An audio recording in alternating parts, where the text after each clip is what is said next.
nyo ba guys, may na-discover na naman ako. Solid na pares, sulit at patok sa masa.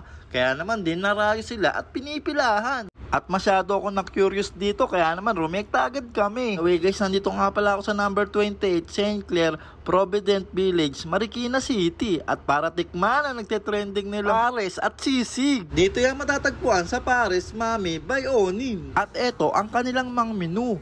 Grabe, ang daming pagpipilian. At in fairness yun talaga mga prices nila pangmasa lang talaga. Naka-order na nga ako at ina-assemble na ni sir. Bali, dalawang klase nga pala yung ino-offer nilang pares nila dito. Pinakabago nila yung Extreme Overload. Bali, 549 yun. At 5 to 6 person, pwede. Isang ino-offer naman nila yung pares overload. At yun ang in-order ko. To 3 person, pwedeng kumain. Nakita nyo naman guys, sobrang dami nila mag-serve. Meron yan laman ng baka, isaw, puso, tumbong, mata, utak, at lechong kawali. Kaya sangkap pa. Kaya sobrang excited na akong tikman to. Dami ko pa namang gutom today. Alam nyo ba guys, napag-alaman ko din sa mismong may-ari, abay nakakaubos pala sila ng laman ng baka ng 50 kilos sa isang araw. At sa sisig naman nakaka 50 kilos din sila sa isang araw. At kung minsan nga raw hindi pa inaabot ng closing time abay sold out na raw ang kanilang mga paninda.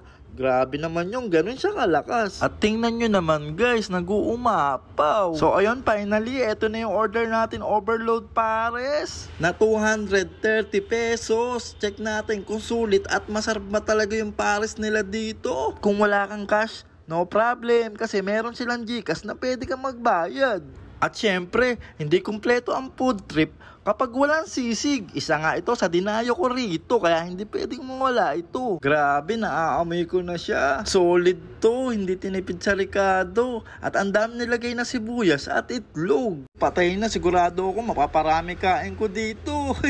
So ayan guys, eto na yung order natin na sisig, 135 pesos. Yan, kasama ko rin si Boss Ryan. Sobrang goods daw, kasi ang dami nilang mag-serve. Siya, po check na natin to. Na natin sisig nila. Okay, first bite. Para po sa inyo ang una kong subo.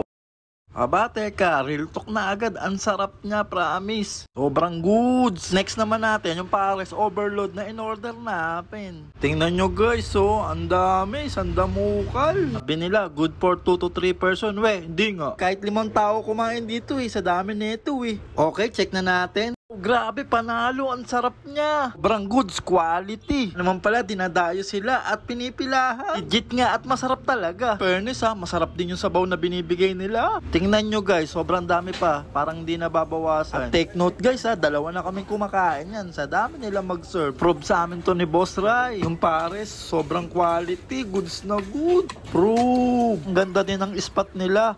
Maaliwalas at fresh air pa. Ito yung literal na putok-batok guys. Subo mo pa lang makikita mo lang si San Pedro. Pero joke lang po yun.